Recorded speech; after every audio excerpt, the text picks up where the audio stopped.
Я приветствую вас, дорогие друзья, уважаемые гости и подписчики моего канала. Всем большое спасибо, что этим вечером пятницы 25.07.2025, прям зеркальная дата очередная, вы с нами в прямом эфире. Ну и, конечно, такое определенное зеркало событий мы наблюдаем. Майданит понемногу, жара, саранча и Зеленский, как огурчик, где только сегодня не было. В общем, обсудим всю историю, которая происходит внутри украинской политики. Конечно, коснемся фронта и немножко Трампа. С нами на связи, как всегда, по пятницам Андрей Золотарев, известный украинский политтехнолог. Андрей Владимирович, здравствуйте. Здравствуйте, Александр. Шалом, шаббат православный.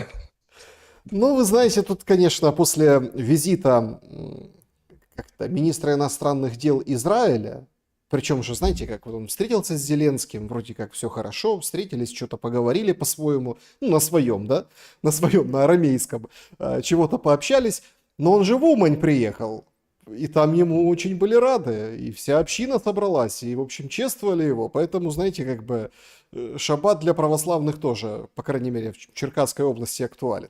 Ну, конечно, не об этом будем говорить. Друзья, всех призываю поставить лайк, конечно, отозваться в комментариях. Хорошо, по-доброму, ну или как получится. Естественно, подписывайтесь на YouTube-канал Андрея Золотарева. Там все собраны его интервью, выступления. В общем, интересно. Наблюдайте, присоединяйтесь. Политика, так сказать, и ее пульс прямо-таки, да, онлайн. Ну и мы в прямом эфире будем наблюдать за всем происходящим. Не знаю, насколько застанем мы новые протесты, будут ли они и какие. Ну, вчера было очень ярко. QR-код, который видите возле меня, возможность задать вопрос, с него обязательно начнем сессию ответов и вопросов, если работает этот сервис у вас, да, ну и, собственно, готовы поддержать канал. Если нет, клуб зрителей в телеграм-канале, телеграм-канал Шелест, там есть клуб зрителей закрытый, там оттуда вопросы прозвучат 100% также. И сообщество YouTube. Сообщество YouTube, абсолютно переходите, в YouTube пишите, и уже некоторые так и сделали, есть очень интересные темы для финала. А также, конечно, чат трансляции. Но начнем мы с чата трансляции с опроса. Будет ли Украина воевать после смены Зеленского? Ну, такой простой вопрос, очень просто. И 4 варианта ответов. Нет, война будет холодной. Ну, то есть Зеленского поменяют, и все будут, конечно, вот в парадигме вот этой антироссии, вот этого всего ресентимента, переживать, перемалывать эту войну, но по большому счету воевать не будут, так повраждуют, перемелется мука будет. Да, все будет еще ожесточеннее. Ну, мол, вместо Зеленского придет какой-нибудь военный и начнется Рубилова, там, до последнего украинца по-настоящему. Здесь вроде как до или предпоследнего украинца, но тем не менее. Вариант еще такой есть. Нет, будет мир и начнут мириться. Ну, то есть придет какой-нибудь здравый, разумный политик и все, и как бы начнут более-менее нормальные отношения строить. Ну, или смены Зеленского не будет, он президент или как руководитель Украины на долгие годы. Какой бы вариант вы выбрали? И на самом деле ведь это ключевой момент. Нам сейчас пытаются выдать вот эту всю игру с уличными и не только уличными, а и западными претензиями за то, что, ну давайте-ка, а не является ли это корнем проблемы? Мол, оставьте меня, и я договорюсь о каком-то мире, раз устали. Нет? Отнюдь. Судя по всему, многие тут вошли в состояние некой близкой к эйфории. Вот это уже конец Зеленскому, все, финита ля комедия, но это отнюдь не конец.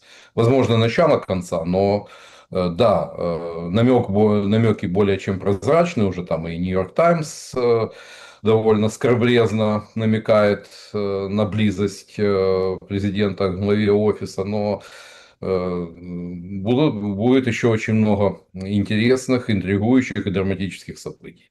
Сдаваться, ну, это не в правилах Владимира Александровича, который свято убежден, что он фартовый парень. Поэтому будем наблюдать и уже видим, что уже там с обысками пришли в Львовский горсовет по поводу там нецелевого использования средств. Я думаю, сейчас прилетит и Кличко, и Порошенко, и отцам содержателям нашей грантоедской тусовки надо напрячься, судя по всему, работать по ним будут в ближайшую неделю очень плотно. Ну, Андрей Борисович не тот человек, который просто возьмет, так все и проглотит. Ну, то есть будут Но мстить. это да. Да, конечно, конечно, конечно. Но тут, как говорится, сила на силу.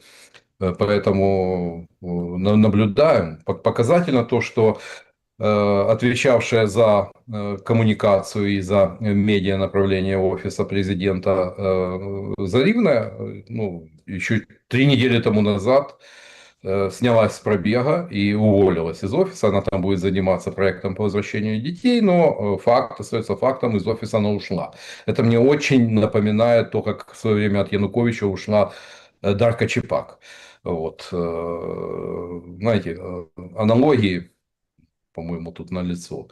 И, по-моему, вот есть пул таких черных технологов, медиатехнологов. По-моему, для них сейчас это звездный час, поэтому будет очень много интересного. И равно как и будут такие подачи и на президента.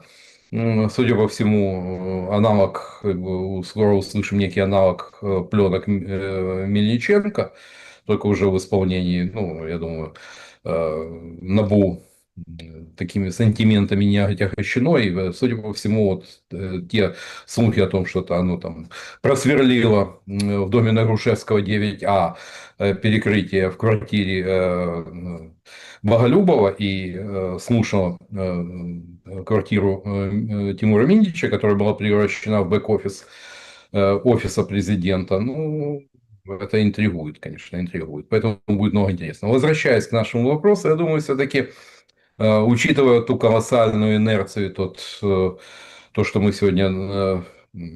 Ведь проблема не только Владимира Александровича, проблема и в тех, ну, миллионах украинцев, которые топят, которые заражены вот этой, ну, вот по самое горло агрессией, нетерпимостью. Поэтому, я думаю, что скорее холодная, вот такая холодная война после формального, похабного для Украины мира. Вот. Это то, что в лучшем случае ждет. Если не начнется, если страна еще не скатится в состояние руины, когда после поражения в войне рискуем вцепиться друг другу в лодки. Это довольно высоковероятный для Украины сценарий, который она проходила еще после Хмельниччины. И все, как говорится, более-менее стабилизировалось только уже при Иване Мазепе. Вот. Но такой soft light вариант, как подобие Грузии, ну, это, как говорится, шанс есть, но он минимальный. Исключительно профессиональный вопрос. Ну, значит, сначала уточнение по поводу Заривной. Ну, давайте так. Мы не будем кривить душой, мы прекрасно все понимаем. Заривна там отвечала за коммуникацию, ну, условно, ну, как пишет сейчас последнее время пресса, первого лица Ермака. Ну, он же как бы сейчас больше, чем просто руководитель офиса. Но мы понимаем, что у Банковой достаточно широкая и серьезная инфраструктура вот этих ломов, вот этих людей, которые, скажем так, хотят очень понравиться и, ну, как бы прикормлены, людей, которые по-настоящему, то есть они служат, они на службе. То есть, и даже если там где-то им их анализ подсказывает, что все катится в пропасть, они все равно как бы, ну, выставляют это, ну, в удобоваримом каком-то свете. То есть, ну, вы понимаете, о чем я говорю. Даже эти протесты, даже вот это, даже не протесты. Ну как, обычно как, зовут эксперта, а он начинает рассказывать, что НАБУ, это вот такие-сякие, у нас война, проклятые соросята, да вообще там агенты Кремля в том НАБУ засели. И, ну, в общем, начинают это все обрастать каким-то экспертным типа мнением, которое как бы поддерживает Зеленского. Они сейчас все смыты в унитаз. В очередной раз за Зеленским как бы не постоит, потому что Зеленский опять возвращает им независимость и 31 числа голосуют. Александр, я скажу больше. Практически вот информационная подготовка отсутствовала как таковая. И пул экспертов, близких к банку, ну, как воды в рот набрал. Один Петров рубится там на своих телеграм-каналах и на Исландии, но говорится, он погоду не делает. То есть как-то вот связано ли это с уходом Заливной и тем, что новый руководитель коммуникационного направления не вошел в курс дела, там, по-моему, Ткачука, Ткачук ее место займет, но эта фамилия никому ничего не говорит, но тем не менее, информационный провал налицо. Единственное, ну, до чего додумались, там фотографии военных, там приглашают помитинговать вот этих молодых людей куда-нибудь под Покровск. Ну, это, что называется, в тему. А вот все остальное абсолютно провалено. Абсолютно провалено. Нет никаких внятных аргументов. То есть сначала зачищали последовательно 3 года зачищали тех, кто осмеливался критиковать Соросят, вели политику канцелинга, фактически вычеркивали из информационного пространства, наклеивали ярлыки, накладывали санкции. Ну, а теперь бачину очі що купували, їж хоч по власти, як кажуть. Вот. Теперь они оказались один на один с вот этой инфраструктурой вот, детей капитана Гранта, ну, вот, которые имеют очень большое влияние, и были, по сути, младшими партнерами «Слуг народа». Да как «Слуги народа» объясняли, что вот у нас нет такого кадрового потенциала, а вот дескать, у грантоедов, у них все ниши, все направления закрыты. Это действительно колоссальная инфраструктура, в которую закачивались миллиарды. Но теперь-то мы это знаем. Не Теперь один да. дедушка. Да. Вот. И теперь Владимир Александрович оказался один на один с этой публикой, и, которая работает вполне грамотно и технологично. Ведь вот эти постеры, оскорбительные для Зеленского постеры на на листах упаковочного картона, ну, это так, сделано якобы под импровизацию, что это стихийное народное творчество. Но в этом стихийном народном творчестве я вижу то, что каждая импровизация требует тщательной подготовки, я вижу руку профессионала. Да, и вы То знаете, есть, это очень показательный момент, когда Безуглая тоже решила, я иду в народ. И отправилась в народ, но без картонки, а с планшетиком, где нарисовала да. кусочек сыра и, мол, давай отставку Сырского. Ну, Ее там ее тут же зачмошили. Ну, полезно, подобно Винни-Пуху, за медом к неправильным пчелам. Но что меня, как говорится, особо понравилось, когда дают интервью молодые люди, там, которые, студентка журналистики, которая 20 лет, и которая 10 лет за этим наблюдает, за историей НАБУ. Что в 10-летнем возрасте, найдите мне такого ребенка, который в 10-летнем возрасте наблюдал за тем, как вот вся эта история с созданием НАБУ, когда, да, и 10 лет назад я говорил о том, что это несколько так не стыкуется с Конституцией и законами Украины, о том, что эта вертикаль создается не для борьбы с коррупцией, а для того, чтобы держать за мягкое подбрюшье нашу политическую и бизнес-элиту. Но спустя 10 лет оказывается, что вот эти и НАБУ, и САП мышей не ловят, что они фантастически неэффективны. То есть из 13 гривен, выделяемых на их содержание, в бюджет возвращается лишь одна. Вот о чем еще говорить. А вся их деятельность больше похожа на рыбалку на телеканале Discovery. Поймали, показали, отпустили. Вот. Но они полезли, запнули за буйки в понимании Владимира Александровича, который все более в последнее время, по-моему, уже утвердился о том, что государство это я, вот, убедил себя в этом, но ему намекнули о том, что он лишь менеджер, но не хозяин. Ну, организовано, снимаю шляпу, организовано все это было, конечно, блестяще. Тем более, что основная медиаволна пошла не по тем, не через единый марафон, контролируемый офисом, не через прикормленные YouTube-каналы, а пошла через тот самый пресловутый ТикТок.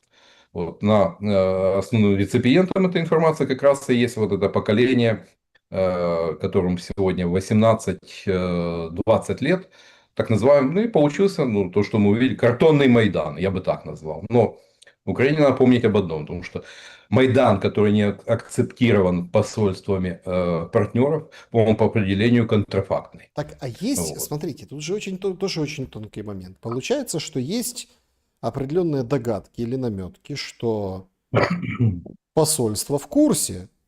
Ну, В судя по курсе? публикациям Ну, западных СМИ, все ну, нормально. да, ну, они же демонстрируют определенное, как говорится, пребывание над схваткой.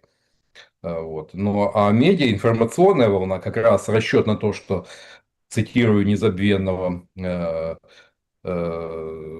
Заяна Шкиряка, повоняют и утрутся, вот, этот расчет не оправдался. И в Соединенных Штатах, ну, ставка делалась на то, что, ага, вот эта вся публика молодых людей со светлыми лицами, это клиентела демократической партии, которую Трамп лютой ненавистью ненавидит, а значит, вписываться за них не будет. Но в Соединенных Штатах ну, Трамп не может сказать, что государство это я. Есть, ну, скажем, это для тех же старых республиканцев, для демократов это э, действие очень показательное и знаковое. И рассчитывать на то, что, ну, учитывая эффективность нашей дипломатической службы и то, что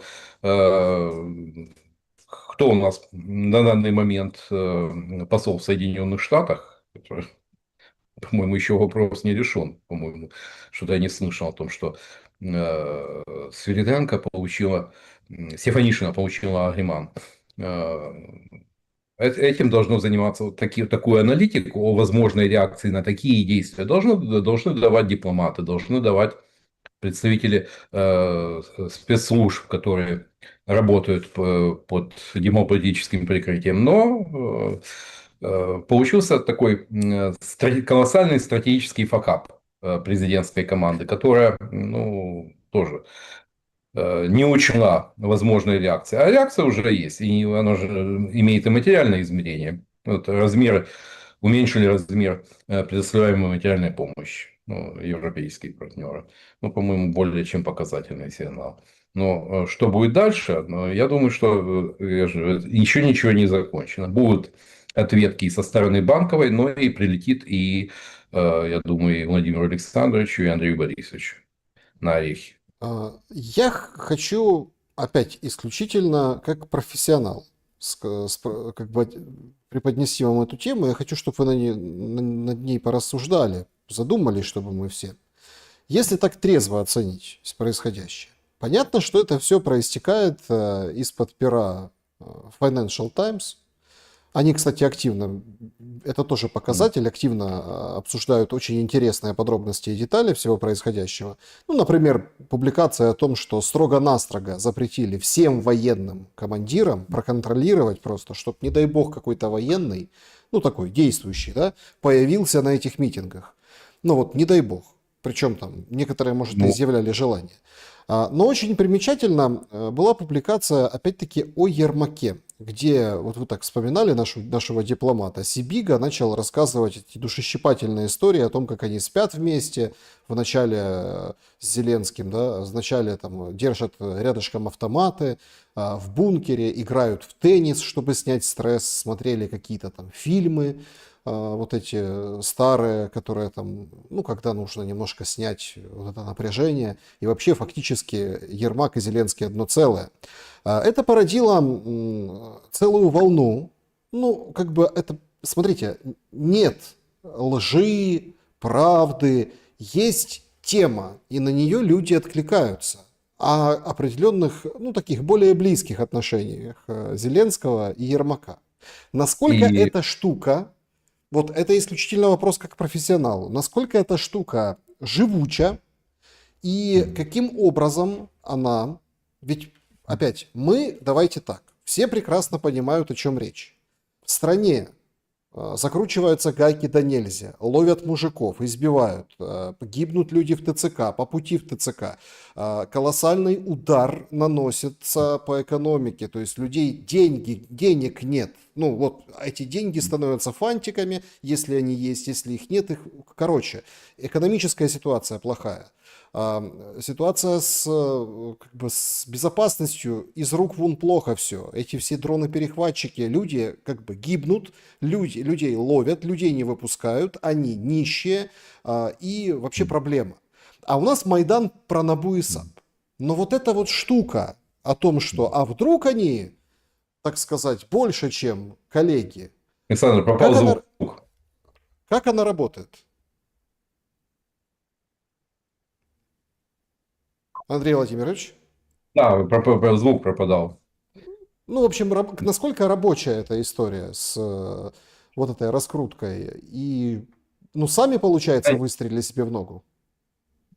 Ну, нервная реакция, она только усиливает вот этот негативный вброс. И то, что источник его же не назовешь, потому что это российское ИПСО, хотя, ну, я прекрасно знаю, что и в самых авторитетных западных медиа вопрос только в цене. Там 150-250 тысяч баксов там можно поставить материал, но темы задели за живое, болезненно. И это, знаете, вот как в школах, в школе бывало так, что кому-то пластилин в волосы.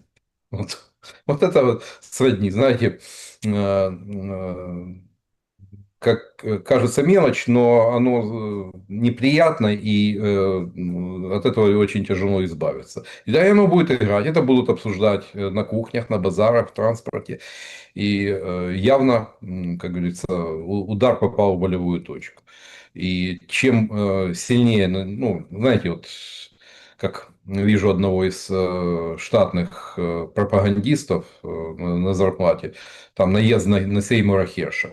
Но это контрпродуктивно. Ну, кто такой там, там некий там одесский блогер, вот, и кто такой Сеймур Херш? Говорят, в Одессе это две большие разницы. Не важно, что ему 88 лет, что он, казалось бы, давно вышел в тираж, но эти люди просто так с такими материалами не выходят. Это надо понимать. Надо понимать о том, что одним из тех, кто закопал Вьетнамскую войну, сделал ее предельно непопулярной в Соединенных Штатах и приклеил к американским солдатам ярлык где-то убийц, был тот самый Сеймур Херш, который еще будучи сравнительно молодым человеком расследовал вот это убийство, которое совершил взвод лейтенанта Келли в деревне Сонгми во Вьетнаме. Но это хрестоматийно, это то, что преступления американской военщины и так далее. Можно там перечислять и другие, как говорится, из его послужного списка, но это лауреат Пулитцеровской премии. И так или иначе, ну, это сигнальщик, я бы сказал. Вот. То, что если такого масштаба фигуры выдают черные метки, но это совершенно четкий указатель на то, что будут выдавливать. Да, не настроены на то, чтобы все произошло с дестабилизацией, с турбулентностью в Украине, но направление, стратегическое направление движения указывают вполне конкретно.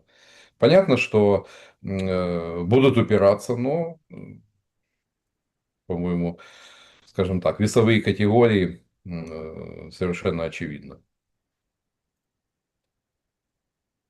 По поводу пленок, вы так затронули этот вопрос. Но там же сейчас уже разгоняют, что там вообще какие-то такие страшные вещи, что смотрите, там этих всех украинцев. Ну вот все возбудились, я помню, как у меня на канале Арестович, так сказать, плохо о них отозвался. И все прям понесли. Ну там вот, давайте так, чтобы там цензурно, чтобы всем было понятно, там тоже якобы нечто подобное. Да? Вроде как голоса похожи на Миндича и Зеленского. Да. Скандал на самом деле не шуточный. Скандал, который, первое, не даст протесту потухнуть, а второе, при вот правильной раскрутке может очень плохо кончиться. Кроме силовых ответов, что будет предпринимать Зеленский, чтобы, ну, как бы закрыть вот этот ящик Пандоры? Тему. Ну, слишком поздно. Если бы в ночь, когда он там колебался, подписывать, не подписывать, он таки не подписал, вышел, сказал, я услышал голос народа, то есть не включал обиду, собственно, его триггернуло, то, что и там зелье черт и так далее. И его это триггернуло. А это то, что, ну, такое, политик не имеет права скажем так, вестись на такие вещи.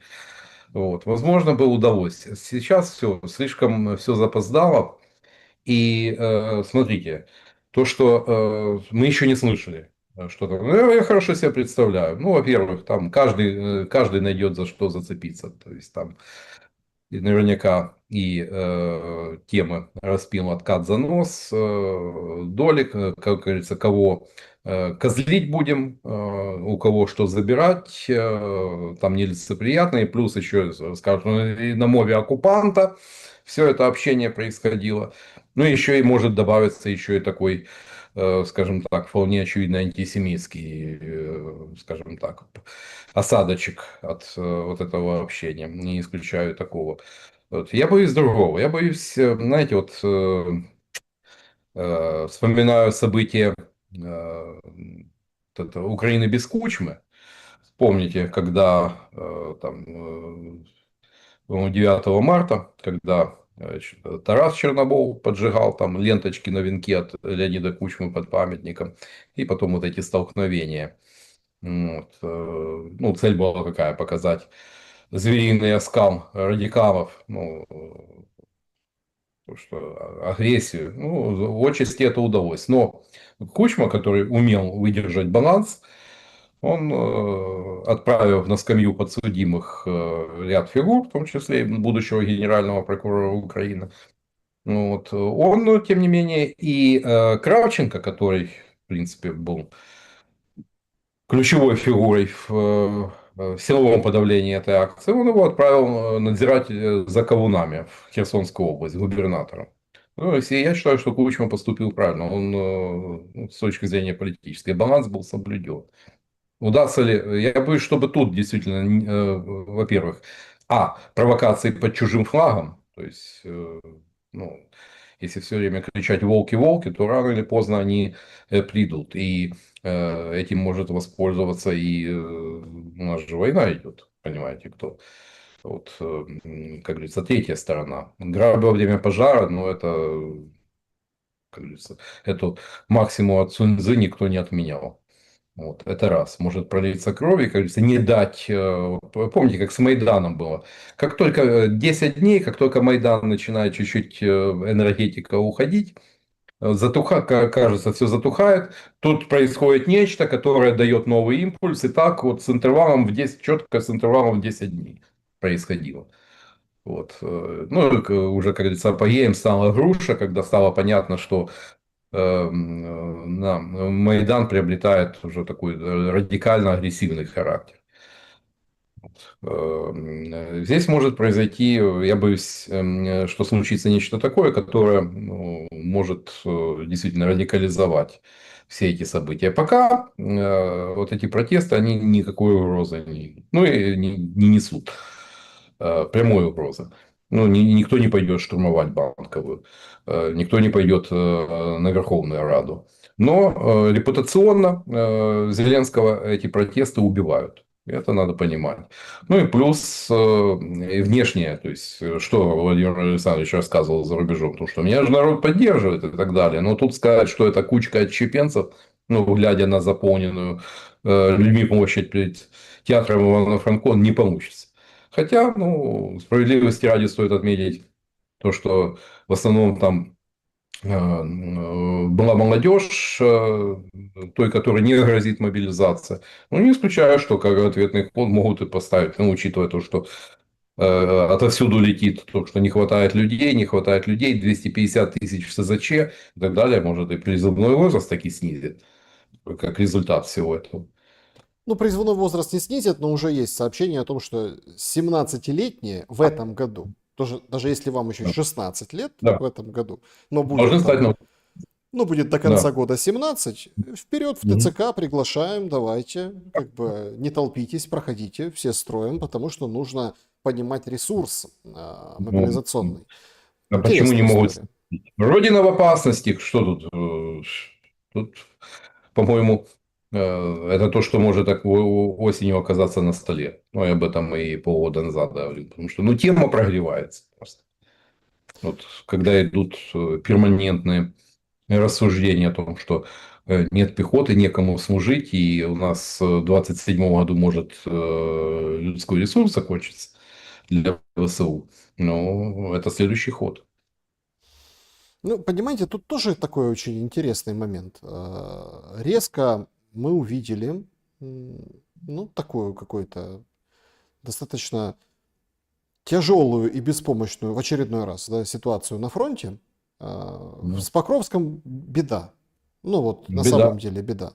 Он уже в кармане, бои уже в самом городе, и все прекрасно понимают, что вот ни Сырский, который выходит сегодня, там общается со своим коллегой, с ну, в НАТО, да, там в Европе, там прибалтийские тигры, в общем, говорит, мы способны уничтожить и разбить все наступающие войска Российской Федерации. Сидишь и думаешь, ё-моё, так а что ж вы не разбили там раньше, если вы способны? Почему не разбиваете? Так разбейте уже наконец. Что же это вы вот это вот народ мучаете и войну вот эту играете в кошки-мышки? Ну и Зеленский, который выходит, говорит, они там вот суются и получают по шапке, и вообще мы такие... В общем, чуть ли не новым контрнаступлением ВСУ запахло. Да, ну, вот такое, знаете, но для меня показатель то, что Сырский не смог искоренить вранье там, нижестоящих.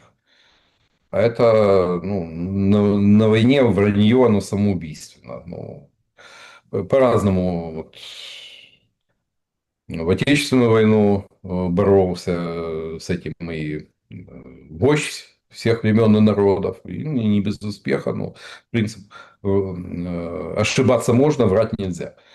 То есть у него была такая многоканальная система поступления информации не только по линии там, военной, но еще по политической линии, политработники докладывали, но еще и были представители ставки, офицеры Генштаба, которые ну, обеспечивали поступление информации. Поскольку очень часто, ну,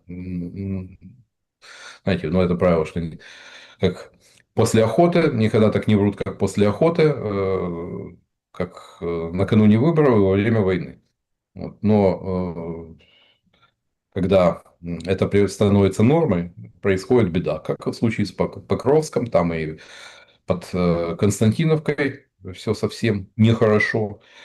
Вот, и под Запорожьем. То есть, уже признали то, что россияне уже заходили на окраины Степногорска. Это до Запорожья там рукой подать. Андрей Владимирович, важный вопрос.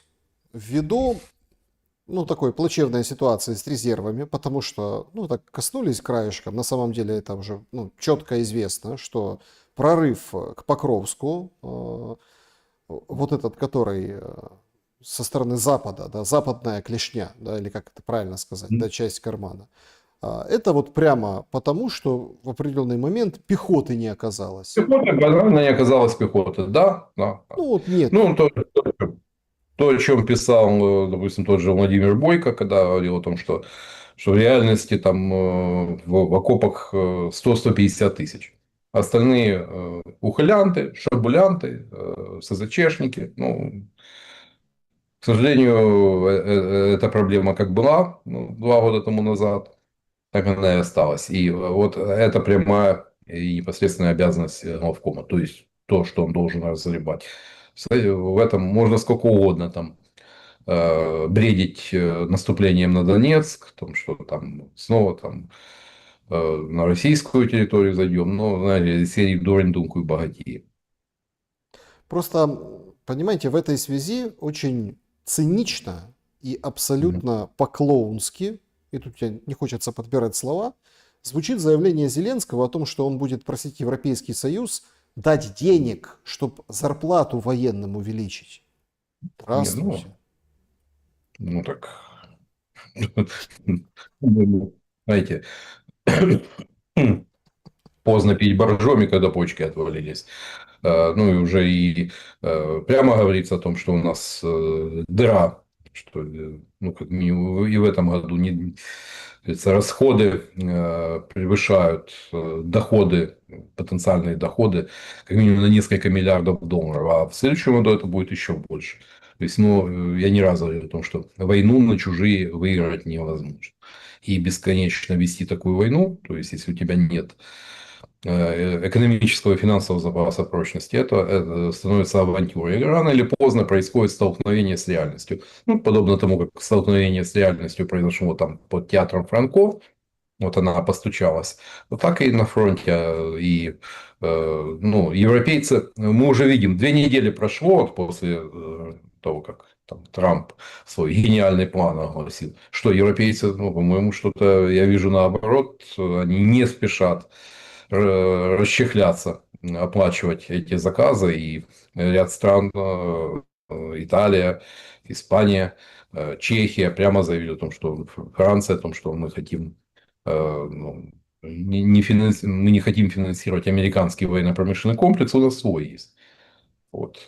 Это, по-моему, более чем прозрачный намек на то, что инициатива Трампа не нашла отклика. А тем более, ну, вот, когда Владимир Александрович просит, это уже не 22-й, не 23-й год, когда деньги находили и давали. И давались немалые деньги, но все прекрасно понимают, то, что ситуация такова, что когда своя рубашка, ну, ближе к телу, отдавать деньги европейских налогоплательщиков, ну, допустим, пример та же Германия. Ну, что мы видим по предыдущему году? 8 миллиардов на поддержку Украины. В этом году сколько? В 2 раза меньше. Ну, что дополнительный? Ну, глядя в глаза Мерца, не вижу ни малейшего желания, как говорится, увеличить эту сумму. Ну, у него хватает и так экономических и финансовых проблем, чтобы изыскивать еще недостающие миллиарды для обеспечения ну, возможности Украины продолжать и дальше войну. Как вы думаете, а что будет предпринимать Россия? Вот сейчас, если так, опять, мы всегда очень погружены вот в эти все, ну, скажем так, вот этот жаба-гадюкинг, в эти все разборки внутренние и так далее. Но если так вот прикинуть и посмотреть более-менее холодным умом и так немножко сверху сбоку, чтобы оценить ситуацию абстрактно, ну, немножко абстрагировавшись, не воспринимая это как ну, как бы личное что-то, потому что все-таки речь идет о нашей с вами стране, получается, что Трамп дал 50 дней не Путину, а Зеленскому. Да. Я подозреваю то, что и Трамп, и Путин, ну, сошлись в одном. Потому что вот этот заголовочек. Помните, знаменитая фраза: либо ты часть решения проблемы, либо ты часть проблемы. Вот, по-моему, судя по тому, что вот, по-моему, вот Сеймура Херша было о том, что сошлись, похожего мнения о том, что Зеленский часть проблемы. Возможно, как раз вот эти 50 дней. Вот вы видите, что удары продолжаются, но Киев, пока тут идут протестные акции, не трогают. То есть Киев эти ночи были относительно спокойными. Да, били по Харькову, били по Одессе, били по Полтаве, по Сумам. В Киеве тихо. Но это показатель. Ну, это еще один раз, еще один такой намек о том, что все вот эти, ну, как бы, волнения должны в Киеве происходить, а не там в регионах. Потому в регионах там наплевать, по большому счету. Вот это вот вся вот точка сборки именно там. Как вы думаете, если мы имеем вот эту точку отсчета, и опять мы просто поставляем события. Во время Стамбула, который прошел, о котором мы, ну, давайте честно, мало знаем, и нас все убеждают, и откровенные там пророссийские, и откровенные проукраинские, и откровенные там про, ну там, про западные имеется в виду, там разные там группы и течения, да. Нас все убеждают в том, что ничего этот Стамбул не дал. Но подождите, перед самими переговорами, аудиенцией Мединского и Умерова, ну и самими вот этими всеми вещами, я, кстати, давно такого не помню, у, значит, Мединского как бы бенефис, он там отвечает на все вопросы. Вы, короче, все узнали о Стамбуле от Мединского.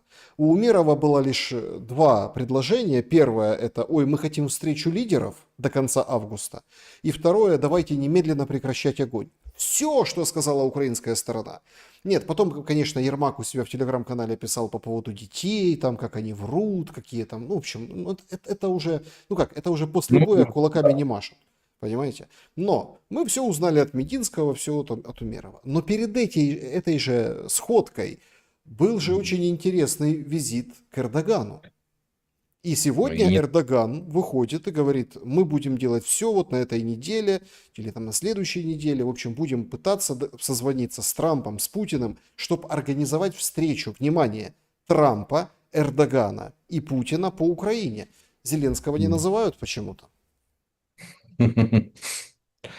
Ну, не буду тут фантазировать, почему нет Зеленского, но, по-моему, в свете последних событий выводы напрашиваются. Для меня гораздо интереснее все-таки то, о чем Рубио говорил с Лавровым и до чего они, возможно, договорились. Вот, как говорится, отсюда копнуть бы. Но гробовое молчание и вот, по американским медиа лишь предположение, но, судя по всему, о чем-то разговор шел.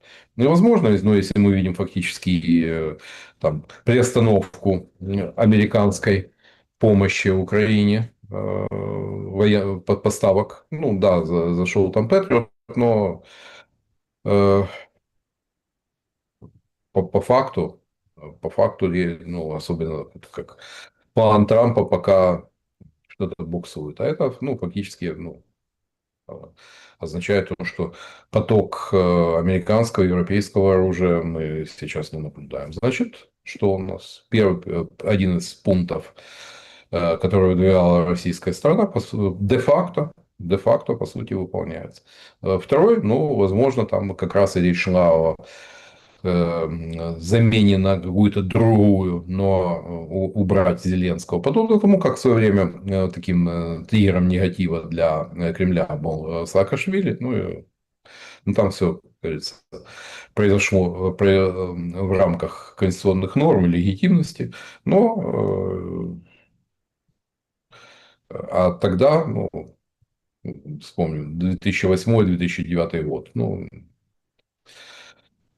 просто исчадие зла, то есть источник всех проблем, ну, вот, в отношении Грузии и России. Ну и что сейчас? Поэтому не исключаю, что вот поступают есть человек, по принципу есть человек, есть проблема, нет человека, нет проблемы. То есть, возможно, тут как раз включается вот такая вот игра на выбивание или выдавливание, я бы так сказал. Поэтому это, возможно, может быть, об этом шла речь, вот, чтобы, как говорится, дальнейший уже, ну, раз Зеленский является проблемой на пути достижения мира, значит, надо, возможно, делать, искать того, кто, с кем можно будет говорить и договориться. Вот к этому, по-моему, все идет. Ну, конечно, все обсуждают сегодняшнее заявление тоже по этому поводу Трампа. Его подошли, спросили по поводу встречи с Путиным и Зеленским. Ну, говорит, что рано или поздно, конечно, состоится, должна была состояться еще 3 месяца назад. И все. И больше ничего не сказал. Ухмыльнулся и пошел. Ну, то есть, как бы, ну, это, понимаете, ну, это, ну, как его еще назвать, как не агент Краснов? Ну, понимаете, ну, он же все знает, понимаете, а говорить так, как бы, ну, вот, бросил и бросил. Типа, а санкции будете вводить против России? Говорит, мы рассматриваем этот вопрос. Все, следующий вопрос. Что вы Да, ну, думаете, как бы, что вы думаете, Трамп преподнесет? Потому что, опять-таки, если не жить вот в этом новостейном сраче, ну давайте откровенно, видна четкая скоординированная линия Трампа и Путина. Трамп сколько нужно, это было около там 2-3 недель, да, рассказывал, как он разочарован Путиным. Путин да. никак не реагировал. В конце концов, все вывернулось на некое большое заявление и на некий дедлайн. И вот они Ну, ну тихонечко что ж, идут по этому дедлайну. people's how, но реально же никаких действий нет. То есть, не слушайте, что говорит Трамп, смотрите, что он делает. А он делает, в самом случае, он не вытягивает санкционную дубину. О нем он и не говорит. О ней говорит тот же Линдси Грэм, но судя по такому абсолютному спокойствию Кремля на этот счет. Ну, я так понимаю, что они все понимают, попросту закрывают глаза. И если бы действительно там пошел какой-то, эм, э, скажем так, какой-то разрыв линии, уход в сторону, я думаю, это там, включите того, посмотрите того же Соловьева, это бы стало очень заметно. Но пока никакой негативной риторики в адрес Трампа, в адрес Белого дома, но в российской медиа среде мы просто не видим. Да, вот там у отдельных Z-военкоров, турбопатриотов, да, можно найти, но в системных медиа тишина. А это о многом говорит. Так что, Пекин? Пекин так Пекин. Ну, вот. И, судя по всему, такие вот для меня было интересно, поедет или не поедет Трамп, но, похоже, все движется к тому, что Трамп таки приедет. Ну, с чем Путина можно и поздравить. Есть, конечно, такая версия, ее озвучивал у меня на канале Кость Бондаренко, говорит, что, опять-таки, это версия, это как Да. сценарий, что Зеленскому, якобы приезжавший Келлог, говорит, делай все, что хочешь внутри, это вообще никто лезть не будет, а снаружи делай так, как мы сказали. Ну и, собственно, началось вот это быстро-быстро, эта вся движуха по НАБУ, по всему, и вот этот вот начался как бы, ну, столкновение, бой, но что-то не похоже. Не похоже, не похоже. Вот, ну, опять же, пытаются вот эти пазлы слепить картинку, ну, картинка пока вот, чтобы получилось что-то цельное, мы этого не видим. Пока отсутствие фактов у нас компенсируется полетом фантазии экспертов, журналистов. Возможно, да, там что-то обсуждалось, но может сигнал был, скажем так, намек был ну, неправильно истолкован, интерпретированный, но то, что забежали на грабли, это, по-моему, совершенно определенно и совсем не на такую реакцию рассчитывали. То есть, ну, получилось то, что получилось. И пока вот остается наблюдать. Я думаю, времени не так уж и много. И судя по я же, с какой оперативностью все понеслось, ну, я бы, возможно, бы не советовал так спешить, чтобы там прямо уже к Садовому там наведаются. Судя по всему, на следующей неделе будут неприятности у Кличко, у Порошенко. Там уже и прессуют рекламодатели «Украинской правды», чтобы ну, денежку не несли. Это всегда издержки. Поэтому пока все идет к внутренней еще турбулентности и эскалации.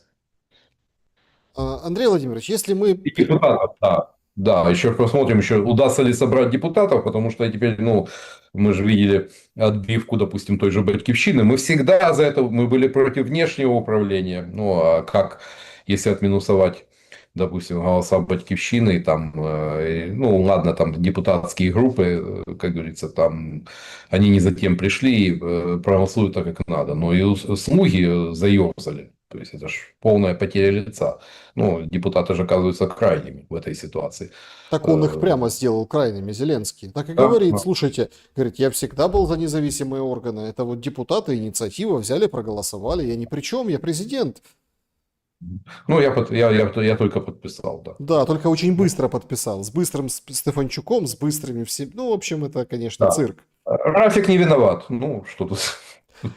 Я хочу, смотрите, экспериментальным путем. А если в этой стране победят соросята? Ну, Ну, вот в этой диспозиции, которую мы сейчас имеем в мире, в этом всем. Вот возьмут и победят. Я с определенным упоением слушал, ну, такой есть Айдер Муждабаев, журналист. И причем тоже наша мовная омбудсменка новая, барышня. Мгм. В общем, Муждабаев, оказывается, не в курсе, что у нас есть 10-я статья Конституции, что там отдельно выписан русский язык. Вообще не знал. Ну, поскольку он гражданин России, он должен, наверное, лучше знать российскую конституцию, по-моему, что так у нас. Ну, это тот еще фрукт. Ну, представляете, а мовная омбудсменка говорит, надо менять Конституцию. Слушайте, Так чтоб 2 раза не вставать, можно же нормально поменять конституцию, убрать оттуда НАТО, выполнить все условия, может быть где-то даже с территориями попробовать. Ну, оно, понятно, будет незаконно, и это все неправильно. Ну, а что у нас? А что у нас правильно что-то есть, если мы вычеркиваем из 10 статьи русский язык? Может, нас правда ждет очень такая глобальная перепись Конституции, вот так Ну, вот разом, а потом все пока дочитаются, ну, собственно, уже все и избегут, кто это делал. знаете, но профессиональный уровень соросят мы все прекрасно видели. Ну, вот ту же Генеральную прокуратуру, кто реформировал, Ряба Шапка, который, ну, когда говорят о том, что у нас нет военной юстиции, ну, надо сказать спасибо этому фрукту, который дореформировал, как говорится, дореформировался до мышей. Вот. Ну, результат – прокуроры-инвалиды. Ну, более чем наглядный кейс. Или тот же, допустим, Сережа Лещенко в Укрзалізниці или Мустафа Наем. Ну, можно и там перечислять, перечислять. У нас нет позитивных кейсов того, что эти люди оказались профессионалами и с чистыми руками. Во-первых, мы видим, что нашим птенцам гнезда Сарасова ничто человеческое не чуждо, в том числе и дурные привычки. Вот, руки в меда не научились смокать. Вот, но профессиональный уровень максимум, как у инвестиционных банкиров. Сделать красивую презентацию, провести форум, а дальше трава не расти. Ну, собственно говоря, вот и тот же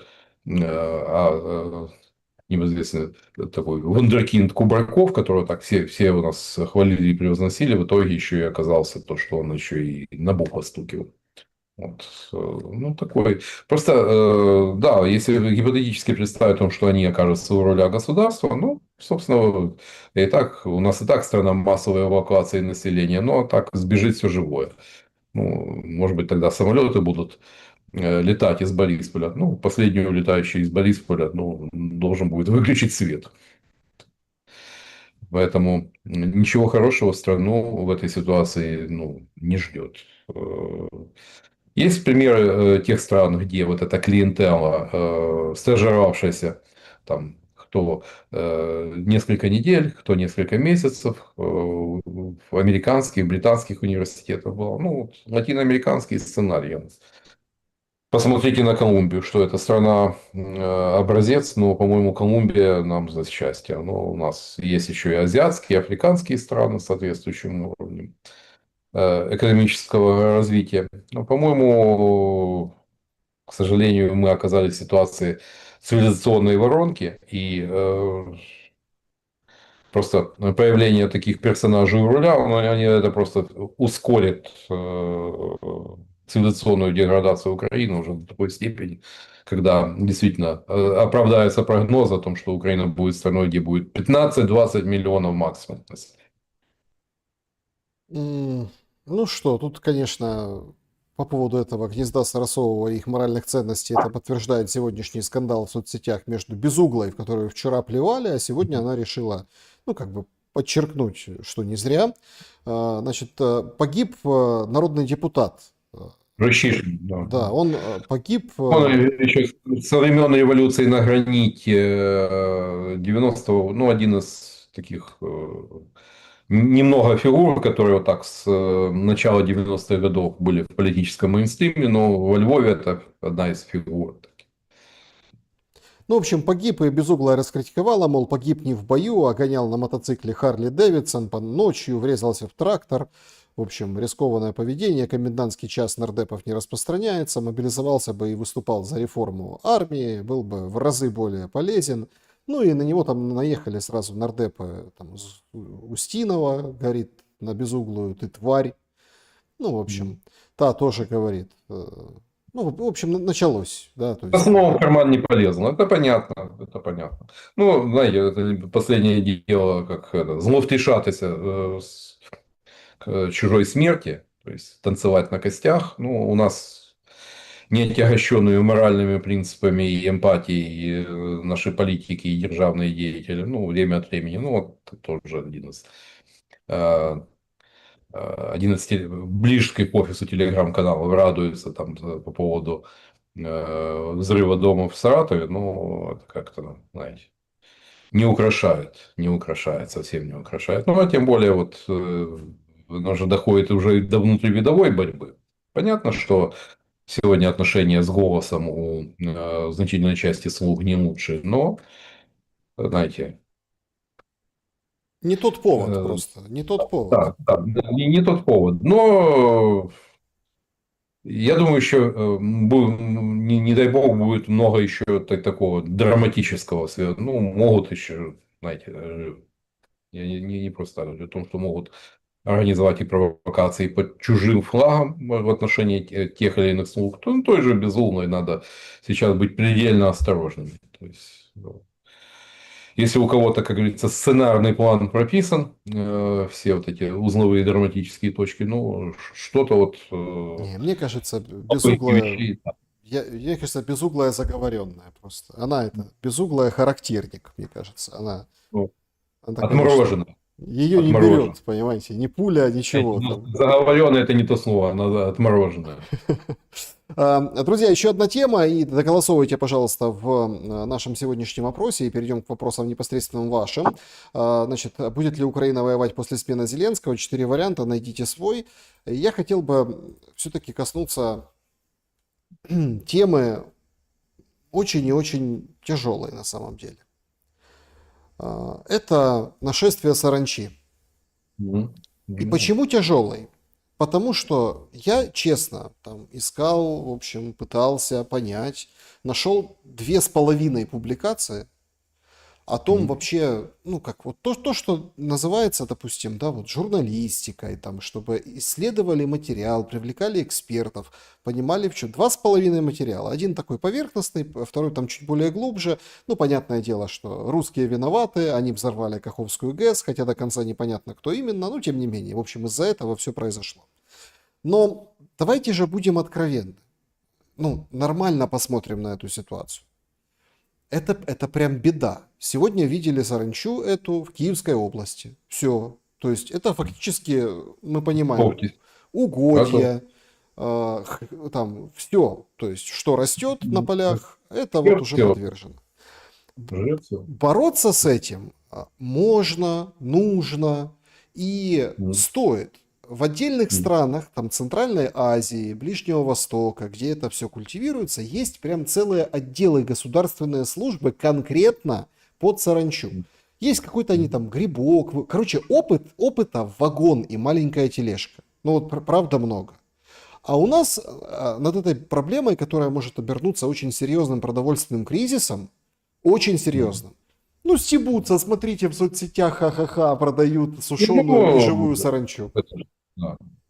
Это, да. Ну, остается только, что у нас из казней египетских еще осталось. Ну, голод. Ну, больше надо кулинарных шоу в Киево-Печерской лавре устраивать. Там. Что там Клопотенко готовил. Вот. Ну, ведь напомню, и э, накануне Майдана Феменши спилили крест. Как раз недалеко. Ну, ровно там и 100 метров нет от того места, где потом пули снайперов убивали людей на Майдане, где пролилась кровь. И то место, которое сегодня больше напоминает кладбище, чем центральную площадь страны. Ну, вот, по-моему, вот, а вы не верите в знаки. Ну, поэтому... Но с саранчой все-таки, знаете, к этому мы последовательно и упорно шли. Ведь сначала в Херсонской области благополучно выпилили растительные системы, поскольку там, а там земледелие без орошения. Ну, дальше у нас хорошо поднимали на газе цены со времен Ющенко. Но что начал делать народ? Народ начал рубить посадки.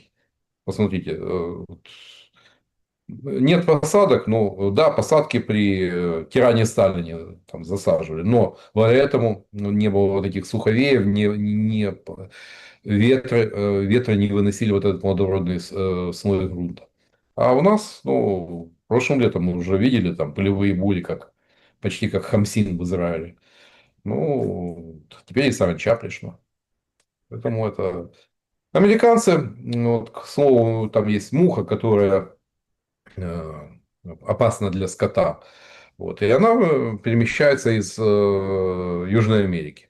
Ну, что они выращивают там каких-то мутантов у себя. И вот в самом узком месте, там Панамский перешеек, самое узкое место между Северной и Южной Америкой, вот они там их выбрасывают в среду. Ну, в результате, как говорится, американцам, у них нет проблем с говядиной на свежий стейк. А мы можем действительно столкнуться с тем, что сегодня очень тяжело себе представить, когда там, Украина в плане продовольствия, ну, всегда производила в избытке. Но, естественно, если саранча действительно двинется до Полтавской, Черкасской, Киевской области, ну, быть беде. Ну, уже двигается. Посмотрим, к чему это приведет. Но на самом деле, ну, то есть, это тоже характеризует народ. Ну, тоже характеризует. Я вот ждал у себя в телеграм-канале, писал, жду Гетманцева, когда он будет облагать налогом вот этих людей, которые продают пойманную или засушенную саранчу, ну, на корм там всяким, ну, там, домочадцам разным. И бюджет пополнится заодно. Друзья, спасибо большое, нас больше 10 тысяч онлайн. Поставьте, пожалуйста, лайк и напишите, что думаете в комментариях. Благодарю за поддержку и за то, что, ну вот, хорошее тоже пишите в комментариях, а не только... Хотя темы, конечно, я понимаю, да, как бы Тема рассказывать, стрёмная. рассказывать, Да. рассказывать про этот весь, простите, звездец, а потом говорить, ой, напишите добрый комментарий. Ага, да-да, сейчас разбежались. Подведем итоги нашего вопроса. Будет ли Украина воевать после смены Зеленского? 16% считают, что будет, и еще более ожесточеннее. 19% смены Зеленского не будет. Он на годы вперед. 25% нет, война будет холодной. Ну, то есть воевать не будут, но вот это вот озлобление будет. 25%. Ну и 39% все-таки думают, что нет, будет мир, а как только будет мир, сразу начнут мириться. Что ж это за мир такой? Представляют наши уважаемые зрители. Что Не, думаете по ну, поводу вопроса? это как Грузия. В Грузии что же, война когда была? 17 лет тому назад, в этом августе будет 17 лет, как была война. Ну, как бы, да, и там на улицах Тбилиси русский язык на каждом шагу слышишь, вроде масса релокантов, тех, кто после 22 года уехал. Но, я же говорю, увы, русским иногда в чашку кофе плюют. Вот что-то подобное может быть. Но я пока все-таки считаю, что не 39, я бы все-таки больше поставил на тот сценарий, где 25%. Учитывая все составляющие. Нет, И я бы все-таки, ну да, это вообще, в принципе, очень здорово, что, что без Зеленского войны не будет, это абсолютное большинство, то Ну, есть абсолютно. Но, пока вот эти излучатели не отключат, пока нас наше радио «Тысячи холмов» перестанет вещать, но, знаете. мне кажется, это будет буквально очень быстро. Ну, очень быстро, никто даже не заметит. В течение там считанных недель это Ну, все изменится. Ну, может, потом посмотрим, да. да. Не, ну, оно может быть как бы в таких глобальных вещах, но, к сожалению, вот эти семена ненависти, они же тоже прорастают, и выкручивать их потом, это на годы вперед, тем более, когда столько крови. Ну, опять-таки, Увы. Ну, увидим, да, да. Да, не опять-таки, будем. сила действия всегда равна силе противодействия. Мы говорим, как бы, как украинцы, мы говорим, что украинцы там будут дулю в кармане, камень за пазухой, в общем, точить кинжал на русских еще очень долго. Так и русские будут делать то же самое, россияне. Ну, то есть, это же война, это же... Поэтому это все компенсаторы, и все равно все поймут, спадет пелена, поймут, что мир выгоднее. Ну, не, ну я И всегда говорю, что лучше 10 лет переговоров, чем один день войны. Это цитировал Громыко, но, увы, это так. Да, друзья, значит, к вашим вопросам перейдем. Сейчас непосредственно вопросы из закрытого клуба зрителей. Тут Олег спрашивает, почему Запад решил начать сливать Зеленского через задний ход и выложил его нетрадиционную связь. Разве мало тем? Спасибо. Ну, очевидно, решили, что тема чувствительная, что тема, учитывая так определенную скрепность украинского общества, ну, было ли так, в том, что тема ЛГБТ, она не пользуется популярностью и общественной поддержкой. И отношения в обществе вполне определенно. И понятно, что это так. Даже вот тот самый пластилин в волосы. Главное засадить, а там либо придется, как говорится, наголо стричь, но выковырять очень сложно. Поэтому политтехнологически тут вот этот вброс был вполне просчитан. Значит, Андрей, пишет вам пользователь, эти протесты не для того, чтобы показать демократические устои, а не диктатуру.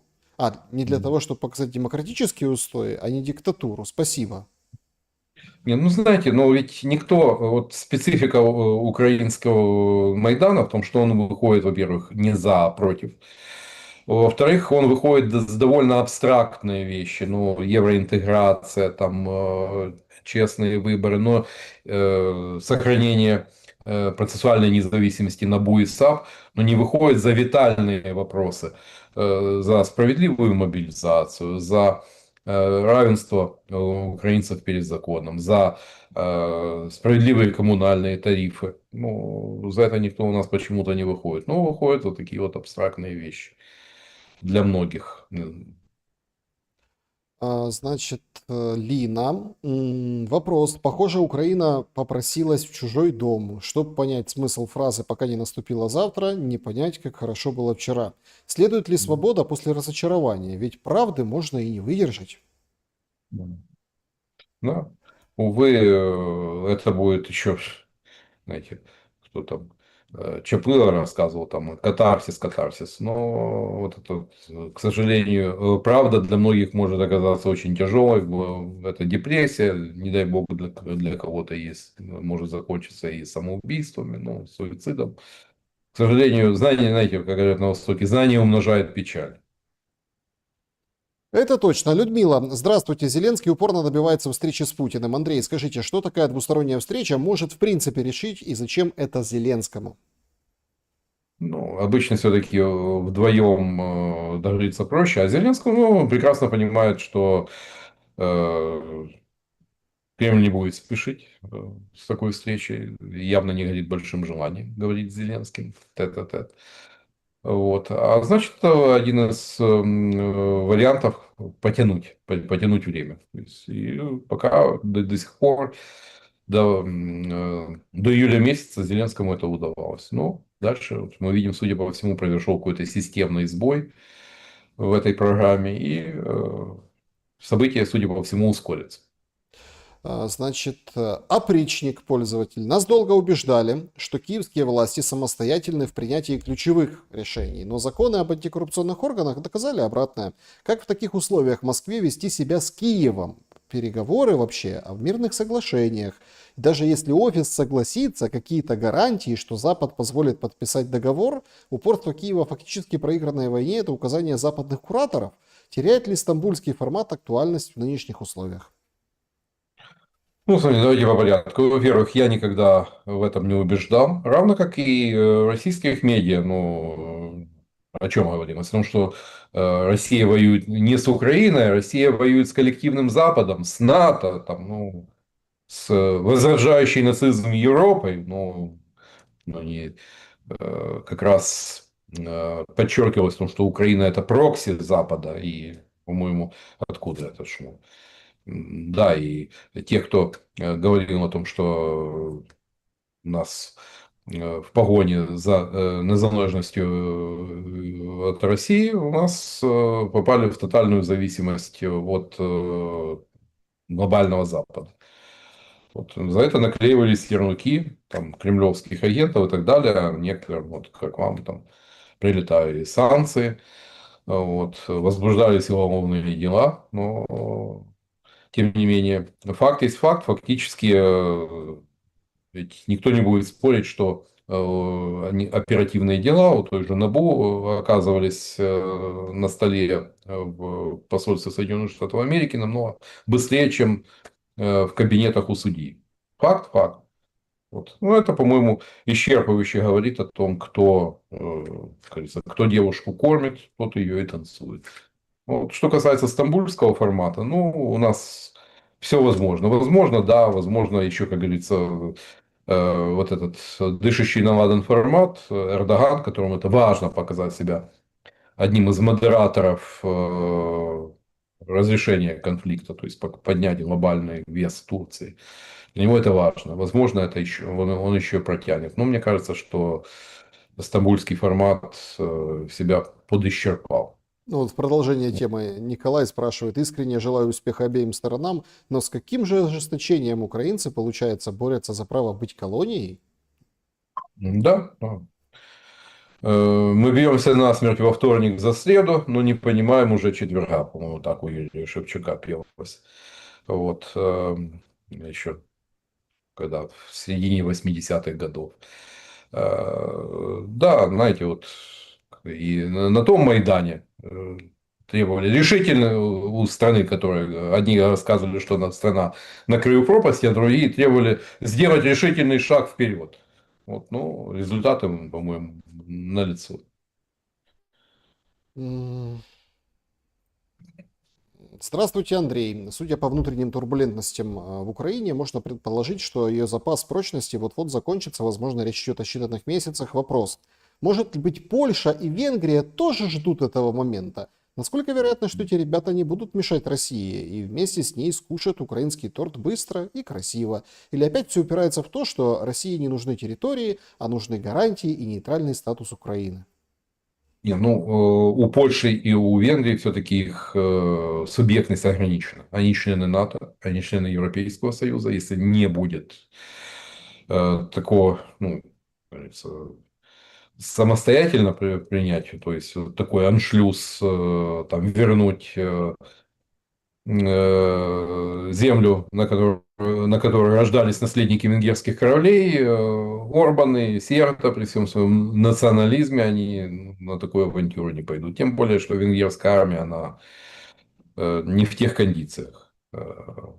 Польша, да, Польша, да, другое дело, но там тоже, кажется, я не думаю, что они пойдут на такую импровизацию. Если здесь, да, действительно все начнет рушиться, если это будет решение, которое будет принято в Вашингтоне или в Брюсселе, тогда, да, тогда не исключаю. Ну Но и повод же сами, обставят все красиво, да, защитить. ну, да, да, Да. возвращать, ну, самостоятельно пойти возвращать кресло всходние, ну, я думаю, там тоже не решаться на такой авантюр.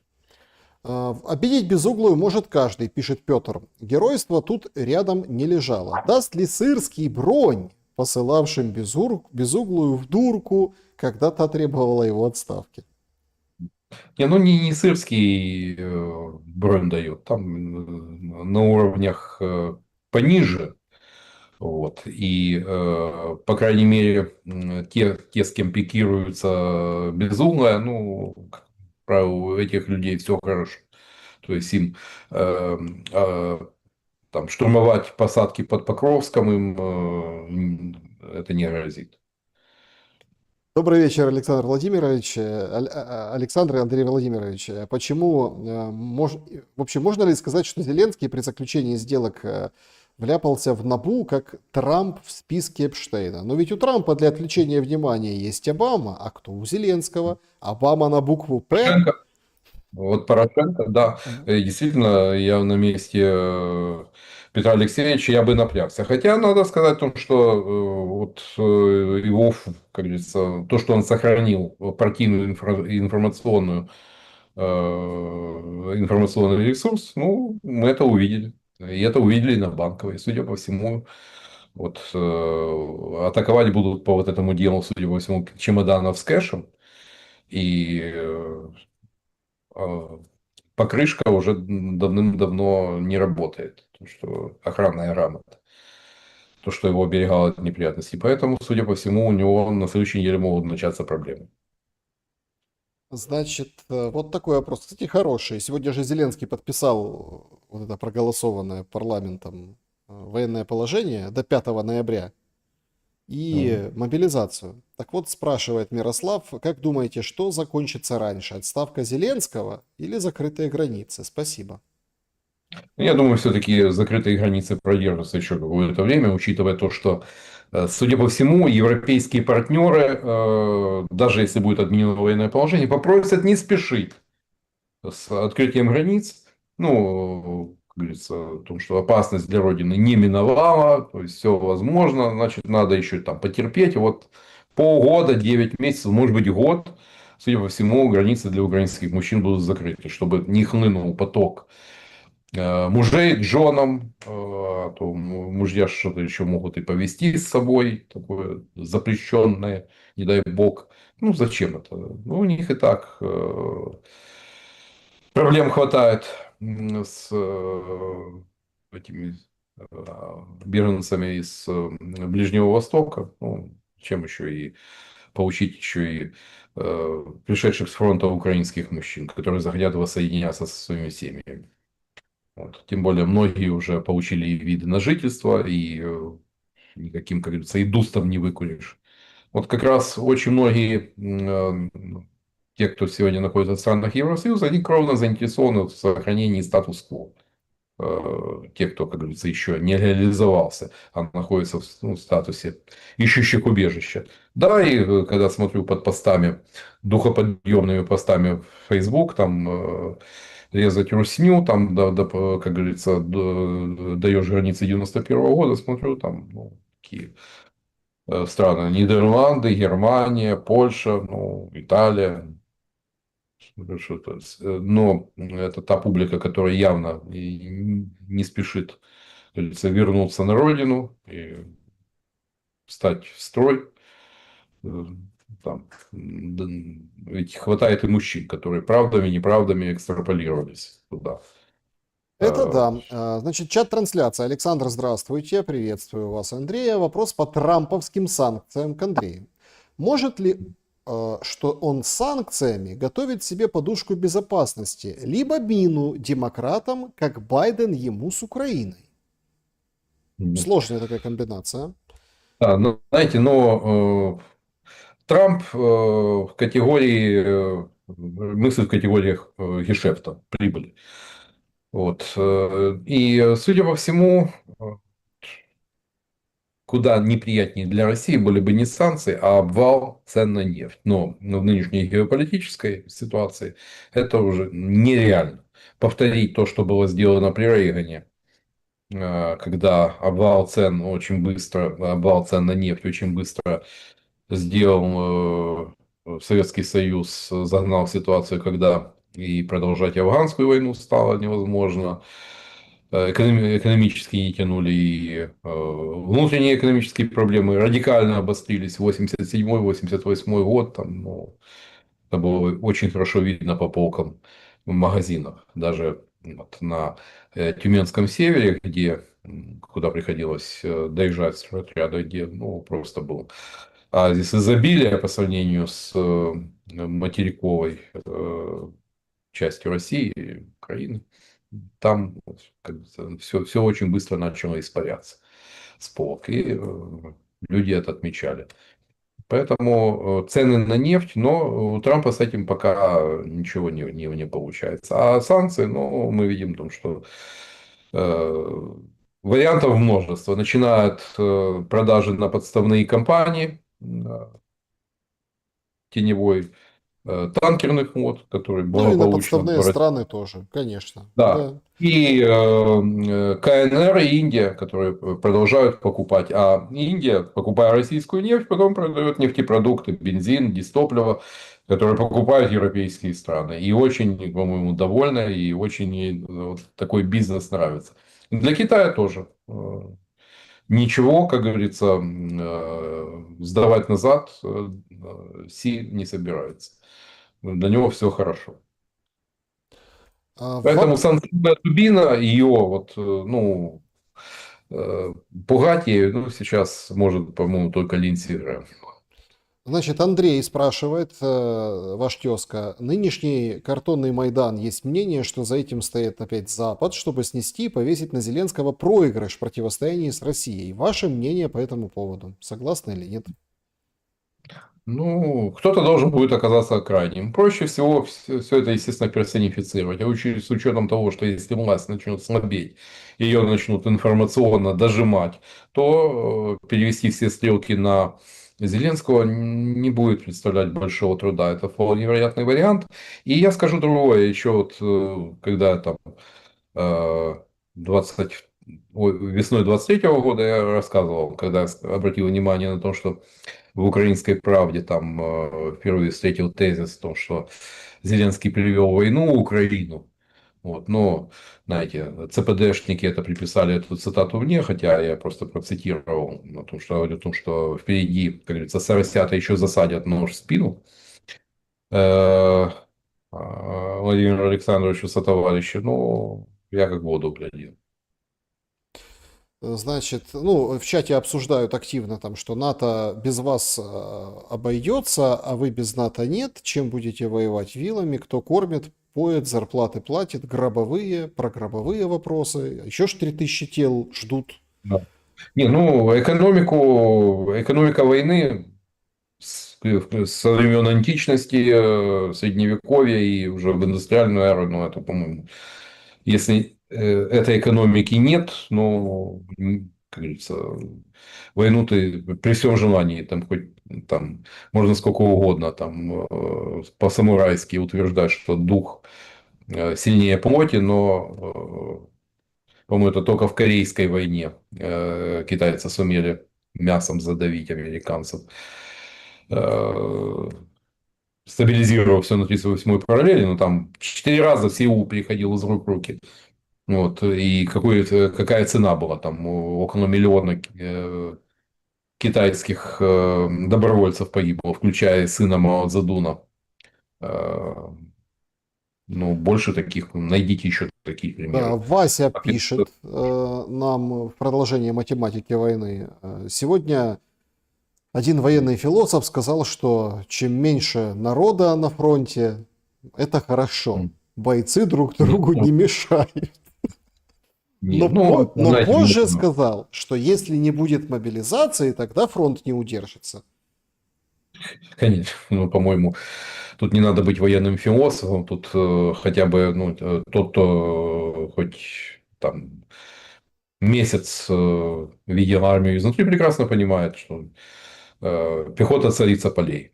И можно там совершить ну, даже во времена дроновой революции с космическими средствами связи, разведки, все равно линия фронта там, где Иван, чи Петро там, держат посадку.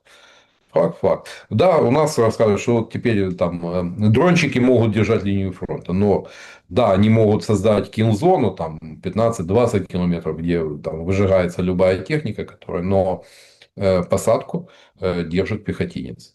Штурмует посадку штурмовик. И не имея мобилизационной, не имея мотивированной, хорошо подготовленной, вооруженной, нормально оснащенной, накормленной пехоты, ну, выиграть войну невозможно. А у нас эту пехоту стирали в фортецах Бахмут, в этих безумных штурмах, там, Работино там, и так далее. Ну, Да, друзья, всем большое спасибо за то, что посмотрели наш сегодняшний выпуск. Спасибо большое, Андрей Владимирович, за время и мысли. взаимно. Друзья, берегите себя. Всем добра и света. Увидимся обязательно. До скорого.